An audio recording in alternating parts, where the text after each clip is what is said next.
Are you a little surprised Joe talks about this film in fairy tale terms?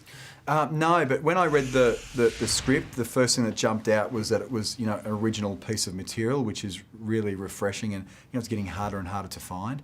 And then I spoke to Joe on the phone, and he explained his interpretation of the material and this whole fairy tale aspect, or fairy tale gone wrong, and that's when I really got excited, because the sense of style that Joe imposes on the movie is really high, and his collaboration with the Chemical Brothers, I just think it really elevates the film, and the film I think plays a lot bigger than it is for that reason. Right. As you alluded to, your character has a bit of a shady past that sort of brings up the spectre of Nazi experiments and cloning and things like that. Yeah. It was kind of fun. The script really, gives you enough detail that we understand that both Eric and Marissa have a pretty questionable past, but at the same time, there's enough ambiguity there that for both Kate and I, it was almost like we could make up our own versions of what had occurred, because it's not really seen on camera. I just wish I had had more scenes with her, because we come together obviously at some point in the movie, but would have been fun to have even more scenes with her. Yeah, it's a real shame. And you two only knew each other socially, or? Yeah, we hadn't really met before properly, so it was ironic. We both live at home, and it took a movie in Berlin to bring us together, and it was a huge thrill. Yeah, and we got to hang out a bit, and she's great fun. And a bit of a change of pace for her, playing the sexy wicked witch, as Joe likes to say. I think she should do it more often, don't you reckon? Yeah. She's pretty impressive as well. Yeah, and it's such a great character that she's playing, Marissa, and the fact that she's the one that's really going after our central character. Right. Yeah. As parents, we try to prepare our children for life on their own, and Joe talks about the commentary aspects on modernity and sexualization of kids, of young girls and things like that. Was that an aspect of the film that you found intriguing?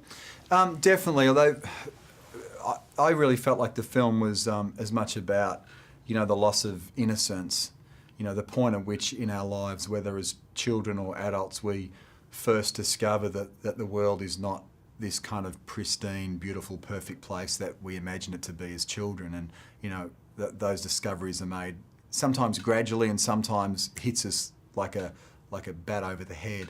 And I really love that aspect, that he was this relationship and this girl who's being protected, and suddenly she's really let loose and has to discover the world in a really pervasive, aggressive fashion in a very short period of time. Yeah, there is that wonderment though when she arrives in the Moroccan marketplace and things. It's the revelation for the first time at a teenage age. Yeah, and discovering little things like electricity and a kettle and all that sort of stuff. And I think Joe and her did a great job at capturing a lot of that stuff without dialogue, which was really smart. And I think their previous working relationship really, really helped us with this film, because they had a great shorthand dialogue on set.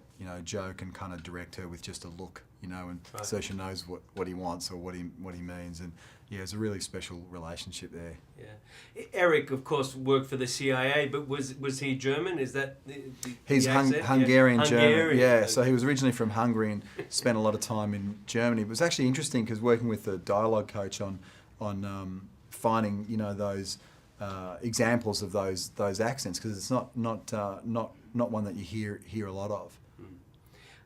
Do you remember the young Swiss actor Joel Basman, who played Razor?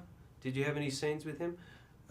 Yes, I did. Yeah, I have a fight scene with him. All right. Yeah. Okay. Yeah. Well, he's a new and up and obviously coming Swiss actor, and I'm asking for a Swiss outlet. That's hence the nature of the question. Oh, right. So you thought, how was that scene working with Joel? He was fantastic, actually. I actually thought he was a stuntman, because the first time we got together to perform this fight, he was so good physically, and then I realised that he was actually an actor. He had a very short period of time to learn his choreography, and I remember thinking, wow, this guy's really, really on it.